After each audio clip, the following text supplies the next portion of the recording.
Hello বন্ধুরা, তোমাদের ভিতরে এমন অনেক মানুষেরাই রয়েছে যারা এমন একটি সমস্যায় ভুগছো যেটি সমাধান আজ পর্যন্ত কেউ দিতে পারছে কিনা জানি না, তবে আমি আজকে দিব। সো তোমরা অনেকে মাইনক্রাফটের জিপ ফাইল এক্সট্রাক্ট করতে পারো না এবং মাইনক্রাফট নিয়ে যেতে পারো না। সো এই সমস্যার সমাধান আজকের ভিডিওতে আছে, অ্যান্ড পুরো ভিডিওটা স্কিপ না করে দেখবা, তাহলে ভালোভাবে বুঝতে পারবা। না ছাড়া তোমরা একটুকু বুঝতে পারবা না যে আমি কী করলাম, পরে নিজেকেই ভুগতে হবে। সো দেখে নাও ভিডিওটা। গাইস, জিপ ফাইল এক্সট্রাক্ট করার জন্য তোমাদের প্রথমে একটি অ্যাপ নামিয়ে নিতে হবে, যে অ্যাপটির নাম জেট আর্চিভার।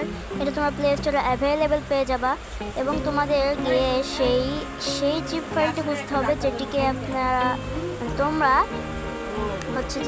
করতে চাও, এক্সট্রাক্ট করতে চাও। তো এখানে থাকবে জিপ, ওকে, জিপ থাকবে, কিন্তু আমাদের জিপ দেওয়া যাবে না, আমাদের এটা রিনেম করে কেটে MCPACK MC প্যাক এটা দিয়ে ওকে করে দিতে হবে।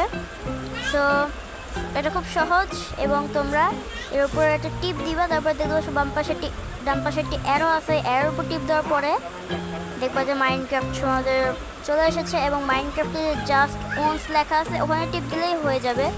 সো এই পদ্ধতিতে তোমরা কাজ করলে অবশ্যই তোমরা পারবা। এবং ভিডিওটি যদি ভালো লাগে তাহলে লাইক করবা, আর যদি দেখো যে কোনো সমস্যা হইতেছে তাহলে আমাকে কমেন্ট করে জানাবা, আমি এই সমস্যার সমাধান নিয়ে একটি ভিডিও দিব, খুব শীঘ্রই আসবে। টাটা।